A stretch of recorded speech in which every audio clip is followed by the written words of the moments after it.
সরকারি কাজ সেই হিসাবে 5/6 তারা দিতে পারতো, তা 6/6 করে ছাদের এই রডগুলো প্লেস করেছে। এখানে এসে দেখেন এই রডটি বাইরে, বিমের রডটি গেছে ভিতরে। এখানে একটা কলমের রড ভিতরে এবং একটা কলমের রড বাইরে। শুধু তাই নয়, আমি আরেকটি কলম আপনাদেরকে দেখাচ্ছি। এখানে বিমের একটা রড দিছে ভিতর দিয়ে আর একটা দিছে বাইরে দিয়ে। মূলত বিমগুলো হয় কলমের মাঝখান দিয়ে, তারা তা করেনি। কলমের রডগুলো কিন্তু সোজা নেই, এখান থেকে 5 ইঞ্চি আছে এবং এখান থেকে এখানে 4 ইঞ্চি আছে। দেখেন কতটুকু তারা বেখেয়ালি ভাবে নিজের ইচ্ছা মতো কাজগুলো করেছে।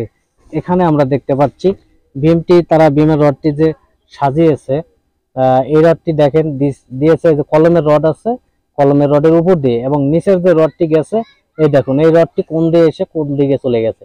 এই রডটি তারা ঠিক মতো প্লেস করেনি। এখানে বিমের এই রডটি দিয়েছে উপর দিয়ে এবং নিচের যে বিমের রডটি গেছে ওটা দিয়েছে ভিতর দিয়ে। এভাবে তারা সরকারি কাজগুলো করে যাচ্ছে।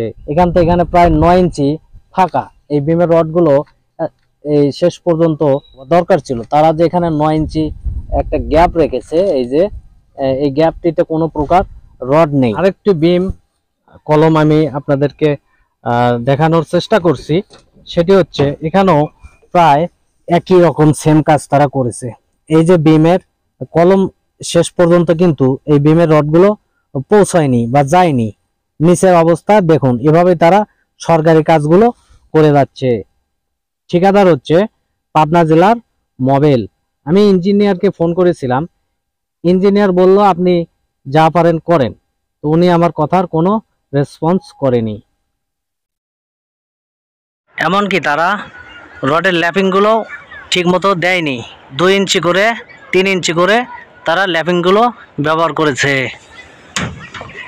প্রত্যেকটি জায়গায় একই রকমের তারা 6 ইঞ্চি 7 ইঞ্চি করে ল্যাপিং দিয়েছে। শুধু তাই নয়, তারা যে ক্যারিংগুলো ব্যবহার করেছে এগুলো কাত হয়ে পড়ে আছে। প্রত্যেক জায়গাতেই তারা এভাবে ইচ্ছে মতো কাজ করে গেছে। PS TV news, Shamim Ahmed, Pabna.